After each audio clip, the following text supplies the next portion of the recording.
Juan Guaidó es un hombre que conocí en el 2018 cuando era apenas miembro de la Asamblea Legislativa de Venezuela.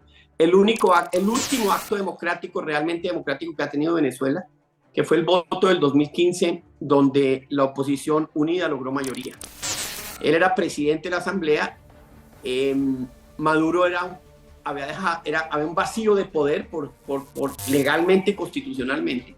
Y ante un vacío de poder, la Constitución claramente, la Constitución venezolana, inclusive hecha por ellos, por Maduro y compañía, incluyendo Chávez, decía que el presidente de la Asamblea era presidente interino. Por eso se utilizó esa figura. El presidente de la Asamblea era Juan Guaidó. Cuando lo conocí en el 2018 era un niño, era un joven que no sabía lo que le iba a caer encima, le cayó encima semejante tarea, lo persiguieron. Un hombre valiente, un hombre serio, un hombre al que homenajearon en el Congreso de los Estados Unidos el presidente Trump y el Congreso. Recuerdo a Nancy Pelosi aplaudiéndolo, porque representa la voz de la democracia, porque representa las libertades, porque representa esa lucha que tenemos que tener todos los que creemos en la libertad en América Latina para que esa mafia que gobierna Venezuela, ni siquiera la gobierna, se la roba, no siga ahí.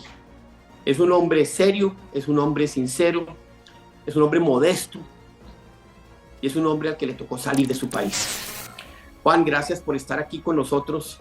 Y lo primero que quiero es que nos cuentes cómo fue la persecución de la mafia de Maduro, porque es que eso no se puede llamar gobierno, esa mafia, cuando tú te conviertes en presidente interino, te reconocen más de 60 países. ¿Y cuál fue la reacción de esa dictadura mafiosa contra tu familia? ¿Cómo fue toda esa persecución contra ti antes de que entremos en el episodio de Colombia? Bueno, primero gracias por la invitación, Pacho. Siempre agradecido con tu voz solidaria en pro de la democracia, en pro de la libertad, en pro del continente.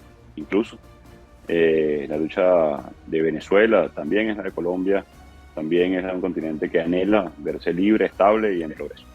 Además, la solidaridad que han tenido con los migrantes y refugiados en tu país desde la administración del presidente Duque. Mira, la persecución de Maduro, de Chávez antes de eso, empieza hace muchos años, en los últimos 4 y medio, muy específicos en contra de mi familia, de mi equipo de trabajo, del partido político, de los diputados de la Asamblea Nacional, que empieza incluso antes de juramentarme como presidente encargado el 13 de enero del 2019, donde me secuestra por unas horas el SEBIN, una orden que se vio contrapuesta, que logro que me liberen forcejeando con esos funcionarios que se quedaron literalmente al aire, por cierto. Llamaban pidiendo indicaciones y nunca apareció ningún superior, por lo cual no tuvieron otra digamos, razón que dejarme en ese momento. Luego el 23 de enero, cuando me juramento, las amenazas directas a nuestro equipo de trabajo, a mi persona, disparos en nuestro hogar, persecución y asedio en la Asamblea Nacional constante para ir a trabajar, si lo queremos ver en perspectiva. Nosotros para ir a trabajar en la Asamblea Nacional en Caracas teníamos que atravesar piquetes de seguridad, círculos bolivarianos, como se llamaron en su momento, colectivos, que no son más que paramilitares urbanos que utiliza Maduro, el asedio constante a mi hija, por ejemplo, para ir al colegio, Pacho. La seguían 2 vehículos, porque además no se confían entre ellos. Cuando son estos regímenes que tienen más características de mafia, entonces no confía, por ejemplo, el DGCIM, que es contrainteligencia militar, con el SEBIN, o con los colectivos incluso. Entonces tenían seguimiento incluso mis hijas para ir al colegio. Me tocaba contarle a Miranda por qué nuestro vehículo tenía un hueco en el vidrio. Y me tocaba inventarle una historia para explicarle por qué eso era así. Empezó a preguntarme ya cuando fue creciendo por qué la seguían los vehículos. Me tocó explicarle que era la policía en un país que está secuestrado, por cierto. Obviamente le explicaba desde el deber ser, no lo que tenemos lamentablemente hoy en Venezuela. Secuestraron a mi tío por acompañarme simplemente a un viaje. Recuerdo muy bien cuando regresábamos del 2020, cuando tú narrabas ese aplauso bicameral, digamos, en el Congreso de los Estados Unidos. Me acuerdo claramente decirle a mi tío, por favor, que pueden hacer daño. Y él simplemente me dijo, yo soy tu tío, mi labor es protegerte, es acompañarte, es cuidarte. Y no lo vi, por cierto, Pancho, hasta hace una semana que llegué aquí a este país. 3 años y medio desde que lo secuestraron, que me pude reencontrar con él, me pude reencontrar con mi tío. A Roberto Marrero lo secuestraron, a Demóstenes Quijada lo torturaron para que mi tío lo escuchara en la celda de al lado, por cierto. No en vano, Maduro está señalado por delitos de lesa humanidad. Ha sido una larga, lamentable y muy dura historial de persecución en Venezuela, de asedio constante, pero también de resistencia. Hay que ver la otra cara de esa moneda, de resistencia, de punto honor, de lucha, de exigencia que no va a detenerse y no puede parar. Y lo más reciente, a partir del 5 de enero de este año, cuando se tomó una decisión equivocada de anular el gobierno interino, bueno, obviamente creció la amenaza, creció el asedio, creció la intención del régimen y esta vez con la vista gorda de algunos países en la región, que también lo vimos de alguna manera cuando llegué buscando apoyo también, evitando el secuestro, por cierto, del régimen de Maduro cuando entré en Colombia recientemente, Pacho. Ahí precisamente, y yo quería era que empezáramos con todo lo que ha pasado con tu familia, con tu mujer, con tus hijos, con toda esa violencia de esa dictadura, de ese criminal de lesa humanidad que es Maduro, de esos criminales de lesa humanidad que son Maduro, Padrino, los Rodríguez, los hermanos Rodríguez, eh, todos esos mafiosos que es que le da uno un poquito de ira de tener que llamarlos, no se pueden llamar de otra manera. Pero tú, en un momento dado, el canciller dice, vengan a Colombia. Y tú dices, listo, yo voy a Colombia, yo quiero ir a hablar en esa reunión, o si no, en reuniones paralelas. Y decides venir a Colombia. ¿Por qué no nos cuentas con todos los detalles posibles qué fue lo que pasó? Porque sí, tú lo has hablado en Estados Unidos, pero esto aquí en Colombia, digamos, no se conoce todavía todo el detalle de esa tristísima historia que cambia la historia democrática del asilo de Colombia. ¿Qué fue lo que pasó? Mira, dos cosas. Uno, evidentemente la persecución del régimen de Maduro. Una gran oportunidad cuando se congregan casi 20 delegaciones de la comunidad internacional en Colombia. Yo desde el 2020 no había podido salir de Venezuela, primero por la pandemia y luego por la persecución del régimen de Maduro, que no es nueva, como narrábamos hace unos minutos. Así que decido emprender el viaje a Colombia. Públicamente el canciller Leiva había dicho que estaba dispuesto a recibir a la oposición de Venezuela en el marco de la cumbre. Quisieron distorsionar diciendo que no estamos invitados a la cumbre y lo sabemos, por cierto. Nosotros fuimos en la ocasión de esa convocatoria, primero pública, hecha por el canciller y luego, evidentemente, con la oportunidad de reunirnos con las diferentes delegaciones y llevar claramente la voz de la oposición y de venezolanos que están luchando.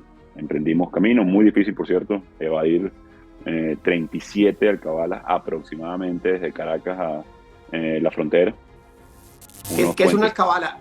Para los colombianos, para ¿qué los es una? colombianos una alcabala es un punto de control bien sea militar o de policía nacional. En el caso de Venezuela hay varios organismos, SEBIN, DGCIN, que tienen que ver con inteligencia civil o militar, que básicamente en otro país tienen otras funciones. En el caso de Venezuela persiguen dependiendo de su tarea, ¿no? No en vano están señalados por la Corte Penal, insisto, y la cadena de mando. Así que logramos eludir estos puntos de control hasta la frontera, que en Venezuela le decimos alcabalas, para poder llegar de manera segura a la frontera. Nos tocó pasar por un puente, en algún momento diremos cuál, por cierto, de manera muy riesgosa. Asumimos el riesgo también de esa manera. Cuando llego a Colombia, Pacho, le pido intermediación al gobierno de los Estados Unidos a través de su embajada en Colombia, para prever precisamente cualquier tipo de problema. Es decir, no lo esperaba, por cierto, nunca esperé esa reacción del gobierno colombiano. No esperábamos ni siquiera buen trato, pero por lo menos respeto, sí, a la dignidad humana, respeto a sabiendas de que soy un perseguido político en Venezuela, público y notorio. Creo que no hace falta investigar mucho para saberlo. Y la respuesta fue muy hostil. Mira, hay que investigar cómo entró Guaidó al territorio, si lo hice de manera ilegal, como todo apunta, y no tiene el sello, obviamente, de salida de Venezuela por la persecución del régimen de Maduro. No en vano, en Colombia aceptan el pasaporte vencido de Venezuela, y hasta por 5 años, precisamente por temas como este. Y la amenaza fue de deportación. Incluso yo estaba llegando al aeropuerto de Cúcuta, por cierto, recibo una llamada de un diplomático estadounidense me dice, mira, aléjate de la frontera, vete del aeropuerto porque la respuesta que hemos obtenido no es buena. Y decidí ir en carretera hasta Bogotá. Me tocó ir desde Caracas hasta Bogotá por tierra. Fueron casi 60 horas, un poco más, en total de viaje entre algunas paradas que logramos hacer. Hoy también hago un paréntesis, admiramos un poco más la gesta independentista de hace 200 años. Hacer esto en carro es complejo. Imagínense a caballo hace 200 años, pero las ideas de libertad siempre están por encima de todo esto. Y de alguna manera, bueno, portamos esas ideas de libertad hoy, de democracia, en un momento tan complejo. En el camino nos fuimos dando cuenta de la hostilidad con la que trató Leiva, incluso públicamente, amenaza con deportarme. Yo asumo, esto no tiene ninguna lógica política, desde el punto de vista diplomático, político, ninguna. Yo asumo por las presiones de Maduro sobre el gobierno de Petro, o sobre Petro directamente. Porque, de nuevo, no tiene sentido alguno la respuesta que dieron. Y mucho menos, por cierto, de alguna manera mentir. Yo he tenido la oportunidad, Pacho, de relacionarme con decenas de cancilleres, con decenas de presidentes en el mundo, y nunca había visto un canciller mentir de esa manera. De hecho, con cancilleres colombianos. No puedo olvidar a Carlos Trujillo Holmes, un hombre de Estado, un hombre decente, un hombre de palabra, un hombre sin duda pensando en derechos humanos y democracia, y es un contraste muy duro con lo que pasó recientemente en Colombia. Y bueno, eso solamente creció hasta que logré llegar a Bogotá, llegué a la casa del embajador de los Estados Unidos, que están mediando por mi seguridad básicamente, y ahí me busca Migración Colombia para llevarme directamente al aeropuerto, ¿no? Yo les hacía preguntas amables y también debo decirlo, el trato fue amable. Evidentemente fue una expulsión, pero de trato lo hicieron así. Ahora, aquí la gran pregunta es, ¿cómo es que la presunta, o lo que yo digo, la presión de Maduro sobre el gobierno de Petro es más grande que el respeto a los derechos humanos, el respeto a la dignidad? De verdad, no hoy, incluso reflexionándolo y revisando los hechos, aún queda muy, muy extraña esa actuación. Y cuando te toca salir con esa amenaza de deportación, con esas mentiras, tanto el canciller, como tú bien lo dices, como el presidente, que pues él ya nos ha acostumbrado a que no es un hombre muy apegado a la verdad. Tiene una facilidad para mentir absoluta. Tu familia, porque también empezaron a llamar a tu familia. El mismo lunes, recibí una llamada a la familia de Fabiana, directamente de un organismo de inteligencia, amenazándola a ella y a mí. Por cierto, le decían, mira, y abro comillas, a Guaidó lo van a deportar y a ustedes la vamos a joder, ¿no? Nombraron a 3 miembros de su familia directamente. Eso fue el mismo lunes, donde estaba en tránsito desde Cúcuta a Bogotá por carretera. Un alto rango, por cierto, hace la llamada y hace la amenaza. Así que de ahí también inferimos que la presión fue directa y la amenaza directamente, no solamente a Fabiana, sino a la familia de Fabiana. La verdad, nuestra, digamos, expectativa era uno, buscar protección, no solamente a mí, sino a la primaria, a los que están en terreno luchando. Pasa en Venezuela, pasa en Nicaragua, pasa en Cuba, pasa en Bielorrusia. Es decir, hay que buscar mecanismos de proteger a los que están en terreno luchando en contra de dictaduras como la de Maduro, porque si no va a ser cuesta arriba. Hay que invertir los incentivos. El incentivo de Ortega, por ejemplo, no puede ser el mismo que de Maduro, o lo que está pasando con Yanín Áñez en Bolivia. No tenemos que invertir los incentivos a dictadores, y tienen que saber que hay consecuencias. Eso es parte también de la agenda que estoy llevando luego de la amenaza, la hostilidad, incluso con mi familia. Bueno, decidimos hacer el tránsito también con Fabián y las niñas a mucho riesgo. Debo decir, uno de los momentos más complejos que hemos atravesado, y mira que hemos atravesado momentos duros, por la amenaza directa a una niña de 6 años, una niña de 1 año, y a Fabiana. ¿El gobierno colombiano se enteró de esas amenazas? O sea, ¿el canciller supo de las amenazas a tu familia? En ese caso no lo sé, pero recuerdo algunas frases hablar de que si necesitaban salir de alguna manera de mi familia, bueno, íbamos a necesitar de alguna manera el gobierno colombiano. En ese momento lo escuché al aire, pero de nuevo, ahorita viéndolo en perspectiva, también sonaba como una especie digamos, hasta de chantaje, ¿no? De si quieres ayuda con la familia, bueno, entre comillas, haz Beto. esto que estamos haciendo, exactamente. Entonces, mira, muy complejo, insisto, y me recordó sencillamente a lo que pasa en Venezuela al final del día. Me sentí ¿Te tan perseguido en sentiste? Colombia, Pacho, como en Venezuela. Ok, Esa fue la eso era lo que sensación, sin duda, esa fue te la sentiste sensación tan que perseguido hubo. en Colombia como en Venezuela. Sin duda, mire, yo te digo algo, se lo comenté a varias personas que estaba comunicándome en ese momento y le decía, mira, no, yo pensé que era perseguido una dictadura, pero ahora resulta que también soy perseguido de los aliados ideológicos de esa dictadura. Me parecía, insisto, inverosímil, sobre todo cuando, desde la misma campaña, por cierto, Petro siendo candidato, hablaba de la Corte Interamericana de los Derechos Humanos, del sistema interamericano, de los derechos humanos. Cada vez que Petro ha ido a Venezuela, jamás se ha reunido con las víctimas de violación de derechos humanos. Jamás se ha reunido con los desplazados indígenas, que tanto hablan de eso, por cierto, en el caso de Colombia, que están sufriendo en Venezuela producto de la acción ilegal del ELN, de la disidencia de la FARC, buscando extraer oro, financiamiento, narcotráfico. La agenda está muy claramente marcada en las prioridades de un presidente, en la agenda y Sí. el presupuesto, es decir, cómo invierte su tiempo y cómo invierte los recursos públicos. Y lamentablemente, cada vez que ha venido a Venezuela, ha ido, en este momento debo decirlo de esa manera, jamás ha sido una reunión con víctimas de violación de derechos humanos, insisto, con indígenas desplazados, con lo que sucede en el Amazonas No, venezolano. Juan, hay un doble estándar de los derechos humanos. Solo los de ellos son los que merecen derechos humanos. Yo varias veces he puesto en redes sociales a los indígenas colombianos que son violentos y que inclusive usted los vio, la Guardia Indígena, etcétera, jamás han sido solidarios con un indígena, con uno de los que ha sido maltratado por el ELN, por las FARC, por Maduro, por todas esas organizaciones criminales. Ahí hay un doble estándar que no deja uno, o sea, no es aceptable, no debería ser aceptable y hay que buscar que ellos se empiecen a entender eso mismo. Pero vamos al tema de las primarias, que creo que es importante porque ahorita pues hay ese proceso. Y el primer debate es CNE. Se utiliza el Consejo Nacional Electoral venezolano, está en manos de Maduro, todos los demás. Se murió la que quizás era más entregada, pero no ha cambiado en nada el CNE.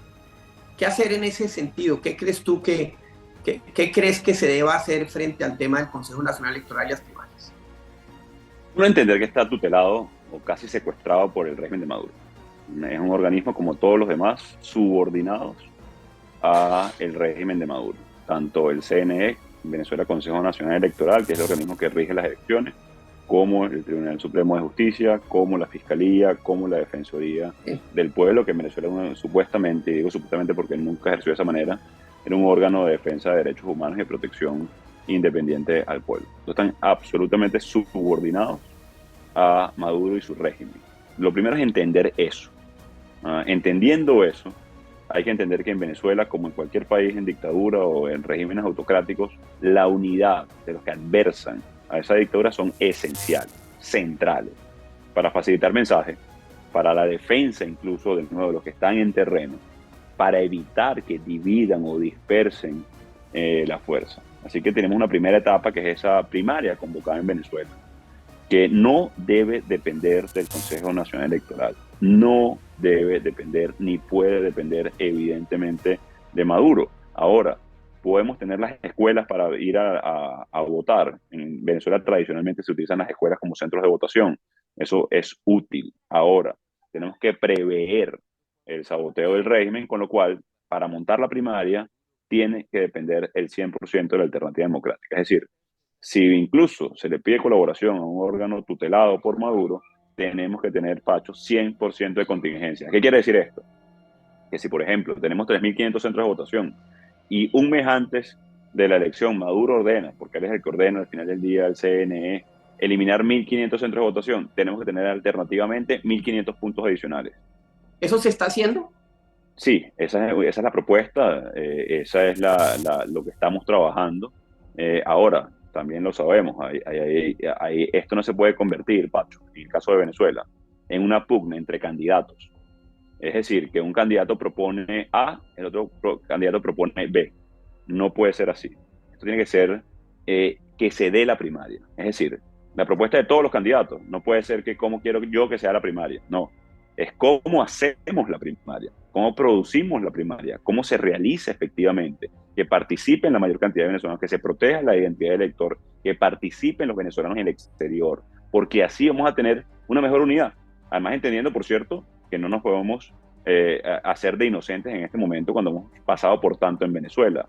Es de entender que Maduro va a preferir el escenario Nicaragua. ¿Qué significa el escenario Nicaragua? Detener a los candidatos presidenciales, perseguirlos como ya me están haciendo en mi caso, inhabilitarlos como ya hay muchos inhabilitados. Así que tenemos que prepararnos no para una elección tradicional, no. Tenemos que prepararnos para un evento de movilización, de desafío a la dictadura, de organización, de unificación de la oposición, de apoyo de la comunidad internacional, de invertir los incentivos. Es decir, si Maduro pretende utilizar la salida a Nicaragua o la que él utilizó en el 2018, las sanciones o la presión tiene que ser superior a lo que ya pasó, Pacho. Porque si no, de nuevo, ¿cuál va a ser lo que va a hacer entonces Arce en Bolivia? Va a decir, no, mira, ya le funcionó a Ortega, ya le funcionó a Maduro, ¿por qué no tomar ese camino entonces en Bolivia? Los incentivos para los dictadores tienen que ser cada vez superiores. La libertad tiene que tener herramientas parecidas a o iguales o superiores a lo de las dictaduras, dígase Putin, dígase Lukashenko, dígase Ortega, dígase Nicolás Maduro o Díaz-Canel. Y la verdad no la hemos tenido, Pacho. Se ha hablado mucho del gobierno interino, se ha hablado mucho de las sanciones, se ha hablado mucho de la movilización interna, pero mientras nosotros estábamos manifestando pacíficamente, mientras estábamos sufriendo para imprimir un volante y distribuirlo en las calles de Venezuela porque no hay medios de comunicación, Rusia mandaba AK-47, Rusia mandaba mercenarios al caso de Venezuela, asesinaban a Pipo, un concejal amigo, no solamente aliado, sino amigo en Petare, para tratar de mandarnos un mensaje, detenían a Roberto Marrero, torturaban a Demóstenes Quijada, perseguían a mi familia. Entonces tenemos que equiparar en este momento con toda la fuerza que tenemos para poder enfrentar, frenar y obviamente vencer a una dictadura. Lo que es claro es que van a ser unas elecciones en medio de una hostilidad brutal y hay que tener plan B. Y hay que estar preparados, así es. Hay que estar preparados. Se necesita, como tú lo dijiste muy claramente, que haya voto en el exilio y eso quizás puede ser incluso más fácil que el voto dentro de Venezuela, porque en Colombia, si tú necesitas que voten una gran cantidad de alcaldes y una gran cantidad de escenarios, se van a poder librar. No creo que el gobierno nacional vaya a facilitar, pero los gobiernos locales y regionales seguramente sí. Tú hablas de la unidad, que es tan importante, y no se siente todavía esa unidad. Todavía se sienten esas voces y ve uno de los Capriles y ve uno, están ya todos, digamos, en el mismo camino o todavía no. Bueno, hay un camino ya unificado que es la primaria en sí misma. Eso es una buena noticia. Sí. Obviamente y lamentablemente algunos lo están utilizando para diferenciarse entre ellos. No es momento para diferenciarse entre el mecanismo. Es decir, la primaria es una necesidad, no es un mecanismo para que te diferencies de un candidato u otro. Además, entendiendo que, por cierto, puedes ganar y te puede inhabilitar la dictadura, o te puede inhabilitar antes. Es decir, aquí hay que buscar una consolidación de factores. Ahora, la buena noticia, y si debo decirlo, Pacho, es que durante 12 años hemos logrado la unidad. Recuerdo un buen amigo chileno, hablando del proceso de lo que significó el referéndum en el 89, si no me equivoco el año, en Chile, del famoso sí, que decía, mira, hay dos cosas difíciles para enfrentar una dictadura. O mejor dicho, una difícil y una imposible, casi un milagro. La difícil es resistir. La difícil es mantener los nervios en medio de tanta dificultad. Y la imposible o el milagro es lograr la unidad, ¿no? Entonces, ponían incluso los chilenos en ese momento a nivel de milagro lograr la unidad. Yo te puedo decir, Pacho, que durante 12 años hemos logrado la unidad. Atención, electoral. En el 2012 y 13 primaria, en el 2015 la Asamblea Nacional, en el 2018 no yendo a convalidar el fraude a Maduro en ese momento, y en el 2019 en torno al gobierno interino, que fue la más audaz, sin duda, que no fue electoral porque fue política, fue determinante, fue muy arriesgada también, pero lo hicimos. Entonces lo que sí te puedo decir es que hay posibilidades de reunificar a la alternativa democrática. Y ahí también entra la primaria, porque no solamente es organizarse, es legitimar el liderazgo. Y creo que Sí. eso es muy poderoso en cualquier proceso como el que estamos asumiendo los venezolanos y en el continente. Bueno, Juan, ¿y usted tiene candidato? ¿Tiene candidata? ¿Qué ha decidido Mira, hacer? hoy yo tengo el ganador, Pacho, el que no ha sido derrotado, el que ha desafiado el régimen, el que ha demostrado eficacia y eficiencia, que es la unidad. Por los momentos quiero promover precisamente que se dé la primaria, que logremos el voto en el exterior, que tengamos un acuerdo de gobernabilidad y país. ¿Qué significa esto? Por ejemplo, mira, el que llegue segundo o tercero en la primaria, Pacho, no puede perder. Tiene que ganar de segundo o de tercero. ¿Qué significa esto? Que la primaria tiene que ser una opción social, política e incluso continental para unificar. El ganador de la primaria no puede ver como derrotados al resto de los que participaron ahí, y hay que buscar los mecanismos para que, si pasa lo que pasó en Barinas, por ejemplo, que el que ganó incluso, no, ni siquiera la primaria, el que ganó la elección, podamos tener mecanismos para utilizar el 2024 de nuevo, no como una elección, estamos en dictadura, sino como el gran momento de movilización. Maduro es débil, Pacho. Está solo electoralmente hablando, no tiene respaldo popular, lo desprecian incluso en la Fuerza Armada, los rangos bajos y medios, porque están sufriendo lo mismo que sufrimos todos los venezolanos por falta de sueldos, salarios, comida, o simplemente son huérfanos de afectos porque sus familias también se fueron del país. Así que hay que aprovechar ese descontento y movilizarlo y ejercer la mayoría que somos los venezolanos Ese, en terreno. eso es claro, Juan, y yo creo que hay una inmensa oportunidad y estoy de acuerdo que finalmente es la movilización la que genera el momentum para salir de la dictadura, pero la oposición se alejó, yo no sé, contigo en el poder, cuando se creó el gobierno interno, se creó como una gran burbuja de esperanza y la oposición un poco en esos problemas y en esas peleas se alejó de los venezolanos y se alejó de los venezolanos en el exterior. ¿Cómo recuperar esa credibilidad y cómo recoger esa fuerza que hay en el exterior? Mira, No podrías tú jugar ese papel, de verdad, empezar a juntar. Es que en Colombia hay 3 millones de venezolanos que necesitan a alguien que hable por ellos y no lo a lo hay. mejor A lo mejor por eso me expulsó Petro, Pacho, ¿no? Precisamente para evitar que pudiéramos hablar con tantos venezolanos, retomar la confianza, y no descarto también que haya habido una cuenta en esa dirección. Ahora, fíjate que nombraste intangibles, Pacho: confianza, credibilidad, esperanza, que son muy poderosos para una sociedad, para la economía, por cierto. No hay nada más poderoso para una economía que la confianza. Y es el reto que tenemos entonces en el corto plazo. Ahora, hay que dar los pasos correctos, porque se han cometido errores y hay que reconocerlo. Tú lo decías, mira, el haber eliminado el gobierno interior el 5 de enero fue un gran error. Sin duda uno de los más grandes de los últimos 15 o 20 años de la oposición en Venezuela. Sin duda, porque entregaste una herramienta, básicamente, sin sentido. Y cada quien Y a tendrá que cambio de rendir cuentas nada. en su momento. Exactamente. Y cada quien que tendrá que rendir cuentas en su momento de ese voto que ejerció el 5 de enero del 2023. Así que nos toca hacer lo que están haciendo hoy, por ejemplo, los precandidatos. Bueno, ir de pueblo en pueblo, verle la cara a cada venezolano y venezolana que quiere a su país, que quiere recuperarlo, demostrar una vez más que somos mayoría. Digo demostrar una vez más porque lo somos. Ahora hay que, a veces nos dicen y nos cuestionan eso en Venezuela: mira, somos mayoría, están los maestros protestando, por Dios, todos los días para salir adelante. Y, por supuesto, y tú lo sabes muy bien, Pacho, yo del rincón que esté, desde la silla que ocupe, desde la calle que camine, voy a ser un promotor no solamente de la libertad en Venezuela, obviamente en la región, a denunciar a la dictadura de Maduro, a no permitir que se normalicen relaciones como un régimen, como por cierto pretende hacerlo Petro, obviando la violación de derechos humanos en Venezuela, como lo pretenden hacer algunos otros gobiernos de la región, y lo voy a denunciar, porque algunos dicen, mira, la estrategia de presión máxima no fue suficiente. Bueno, es que la de negociación tampoco, o incluso la de elección o la de movilización. Y aquí el problema es el o. No es que presión máxima o negociación. No es que organización o presión diplomática. Es y. Es sanción y negociación. Es presión diplomática y movilización. Es la Corte Penal Internacional y la búsqueda de justicia y justicia transicional para poder lograr una transición efectiva en el país. Entonces, los que quieran diferenciarse de nuevo por un mecanismo están pensando en sus intereses, no en el país.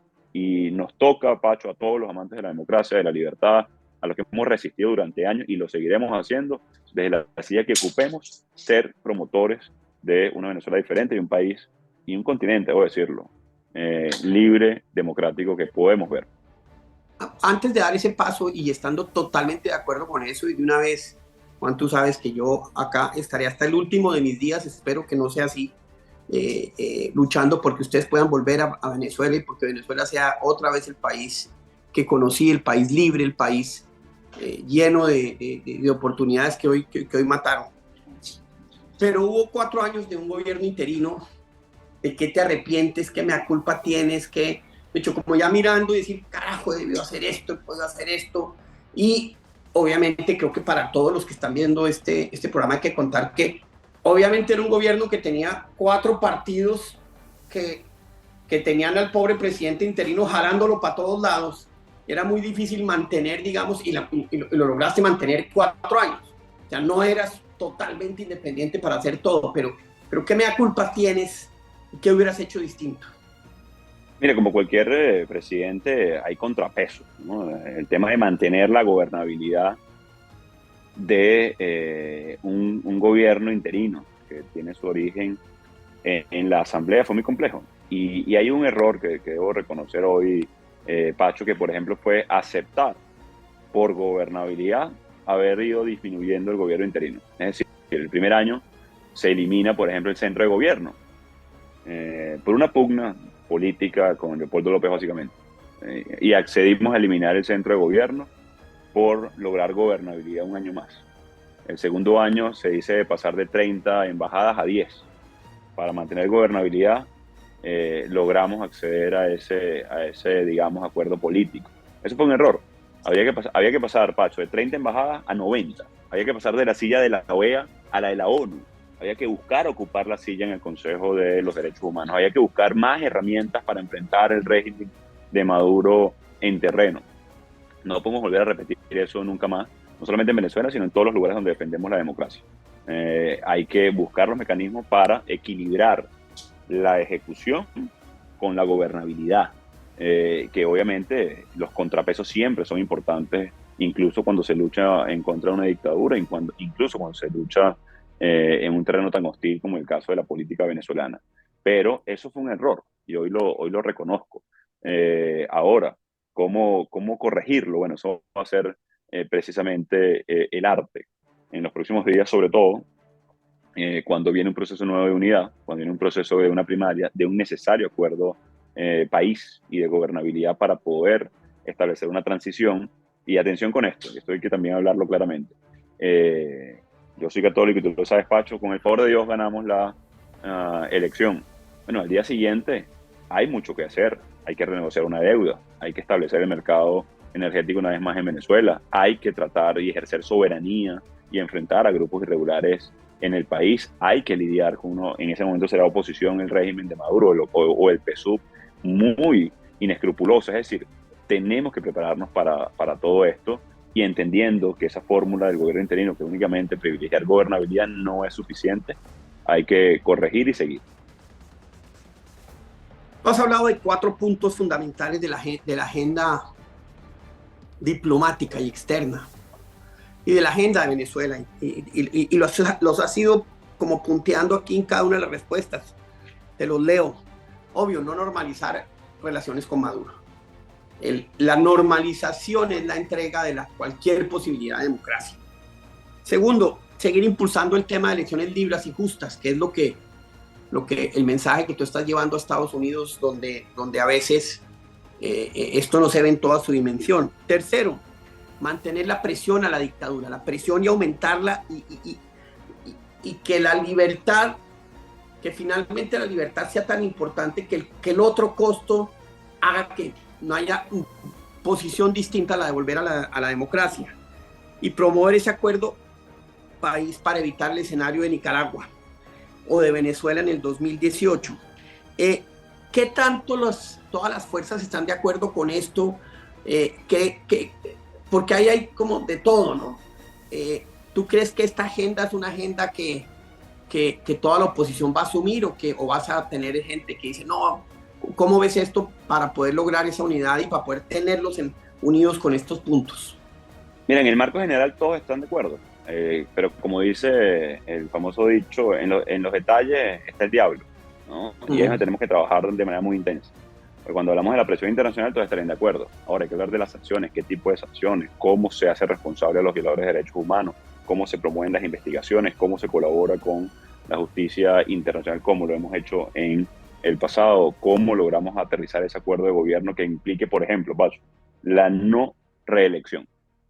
El que gane la primaria y la elección se compromete a no reelegirse, simplemente para dar paso a alternabilidad, a estabilidad y a la confianza de todos los grupos políticos, como por ejemplo la vinculación de sectores probos de cara a un nuevo gobierno de transición, las 5 áreas más importantes en cara a nivel de seguridad, en el caso de Venezuela, o soberanía, si lo quieres llamar de esa manera, atención a la emergencia humanitaria compleja, estabilización de los servicios vitales en el país, todo lo que tiene que ver con comida y todo lo que tiene que ver con energía, por ejemplo, además de seguridad, educación y algunos elementos. Ahí hay que dar un debate profundo. Tenemos el tiempo, paradójicamente y positivamente, porque tenemos de aquí a octubre para afinar todos estos detalles y bueno, y nadie estaría de acuerdo con normalizar relaciones con una dictadura, estoy seguro, a lo interno de Venezuela, a menos que se hayan entregado. Es decir, a menos que... Y ahí va mi otra pregunta. ¿Se han entregado algunos de la plataforma? Porque uno ve a veces unas cosas y tú sabes que a mí me cuesta trabajo no decirlas con toda claridad, pero yo veo a veces a Capriles diciendo unas cosas y digo, pero si es que esto es inaceptable. Y tengo claro que tú tienes que jugar un papel de moderación y de unidad, pero hay algunos que se han vendido. De hecho, no los alacranes, que ya sabemos quiénes son, sino hay otros que por debajo de cuerdas están como un caballo de Troya. ¿Tú sientes que existe eso en la plataforma de unidad? Lo hemos visto en el pasado con los alacranes, así que también no podemos jugar a la inocencia en este caso tampoco, ¿no? Y hay que estar siempre muy alertas a todas esas señales. Ahora, yo creo que va a haber un árbitro clave para todo esto que va a ser la gente, la primaria, ¿no? Y el venezolano sí te puedo garantizar, Pacho, que está buscando quien enfrente diametralmente a la dictadura. Ahí no hay espacio para medias tintas cuando se enfrenta a un régimen como este que viola derechos humanos, entendiendo que lo que quiere el venezolano también es vivir en paz, que lo que quiere es comer, por amor a Cristo, que regrese su familia a Venezuela, ¿no? Entonces hay que equilibrar esto, equilibrar en el sentido que se sepa que enfrentas diametralmente a la dictadura, que haces oposición. Esto suena trivial, Pacho, pero es que para hacer de oposición tienes que hacer oposición. Suena trivial, ¿no? Pero es que ese es el requisito fundamental, hacerle oposición a la Claro. dictadura. Y el principal árbitro de esto va a ser el venezolano que no se chupa el dedo, que ya no come cuento, como decimos en el país. Así que ninguno Que está viviendo una situación terrible, por que cierto. está sufriendo, Pacho, no solo viviendo, sufriendo, sobreviviendo. Entonces, de nuevo, el que crea que puede hacerle carantoñas o buenas caras a una dictadura y eso el venezolano lo va a consumir o es potable para el venezolano, mira, está viviendo en otro país. Porque si alguien no es tonto, 24 años después, o casi 25, del régimen de Chávez primero y luego de Maduro, es el venezolano, y lo hemos demostrado, 2015, 2016, 2017, 2018, 2019, 2021 en Barinas, es decir, el venezolano no es tonto y hay que confiar también en su sabiduría y nunca dejar esa variable por fuera, Pacho, porque una y otra vez, y ahí sí debo hablar en nombre de los venezolanos, hemos demostrado capacidad de resistencia, de movilización, de enfrentar al régimen, de desafiarlo, de con audacia, como con el gobierno interino, inventar, incluso innovar con herramientas nuevas para enfrentar en terreno el régimen. Así que no nos sorprenda que esta vez sea muy similar a todos los años anteriores y que el que quiera o que crea que haciéndole buenas caras a una dictadura va a tener el favor de esa dictadura, mira, eso creo que está más que comprobado no solamente en Venezuela, sino en otros países de la región, que eso sí no da ningún tipo de resultado. Y espero poder acompañarte en este sueño y ir al lado tuyo. ¿Cómo te imaginas tu regreso a Venezuela? Bueno, uno se me dijo una sonrisa inmediato al rostro, ¿no? Ya lo hicimos en el 19 y en el 20, ¿no? A gran riesgo, con grandes consecuencias también, debo decir, pero lo hicimos seguros de que contábamos con el apoyo de la comunidad internacional. de que era la acción correcta para enfrentar a esa dictadura. Así que uno, la veo pronto. Yo de alguna manera, luego del año 99 en Venezuela, Pacho, que tú sabes, hubo una tragedia natural. Yo soy de La Guaira. También fui separado en ese momento por una tragedia natural de mi pueblo, de mi tierra. En este momento soy separado de mi tierra por una tragedia humana, dictatorial en este caso, sin escrúpulos de alguna manera. Y mi primer sueño era regresar, tanto en el 99 como hoy. Así que me lo imagino en medio de, probablemente, ¿por qué no?, de esa elección, de acompañar la defensa del voto con una unidad consolidada, con una comunidad internacional muy clara de lo que enfrentamos y con las consecuencias que puede tener una dictadura de seguir encarcelando a opositores, de proteger a los que están en terreno luchando y resistiendo en este momento y llevando la voz, una vez más, como lo hicimos en el 2019, de alinear una vez más a la comunidad internacional para lograr democracia, libertad y, en definitiva, progreso, prosperidad, que se frene el flujo migratorio, evitar que las manos de Putin y de Irán estén en el continente. Así que tenemos buena tarea y sé que contamos con hombres buenos como tú, Pacho, para esto. Pero esa sonrisa no la vas a perder nunca, porque esa es la sonrisa que necesitamos que ilumine el futuro de Venezuela. Y terminemos con un ejercicio que hemos hecho en distintos lugares, con distintas personas.